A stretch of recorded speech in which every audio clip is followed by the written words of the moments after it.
The Curious Cat. Once upon a time, in a small town, there lived a curious cat named Oliver. Oliver was unlike any other cat in the neighborhood. While the other cats spent their days lazily napping or hunting mice, Oliver had a deep passion for exploring and discovering new things. One sunny morning, Oliver set out on his adventure. He ventured into the nearby forest, excited to see what awaited him. As he strolled through the tall trees, he came across a sparkling stream. Oliver had never seen such clear and shimmering water before. Mesmerized, he bent down to take a sip. As Oliver continued his journey, he noticed a peculiar object glimmering among the leaves. It was a shiny key. Intrigued, Oliver picked it up with his paw and wondered what it could unlock. With the key clutched in his mouth, he embarked on a quest to find the hidden treasure it might lead to.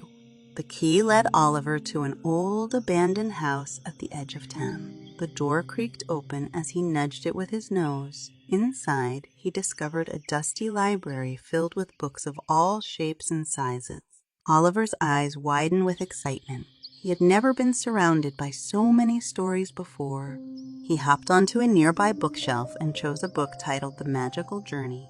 Oliver settled into a cozy corner and began to read. With each page, he was transported to a different world, full of fascinating characters and thrilling adventure. The words on the pages danced in his mind, painting vivid pictures of faraway lands and heroic deeds. Oliver spent hours engrossed in the stories, losing track of time. As he closed the book, he realized that he had stumbled upon a new passion, reading. From that day forward, Oliver would visit the library regularly, exploring countless stories and expanding his knowledge. Word of Oliver's newfound love for books spread throughout the town. Soon, other cats and even humans were inspired by his curiosity and began exploring the world of literature. And so, the curious cat named Oliver became a symbol of learning and discovery in the town. His story reminded everyone that there was always something new to be learned and endless worlds to explore, all through the magic of reading.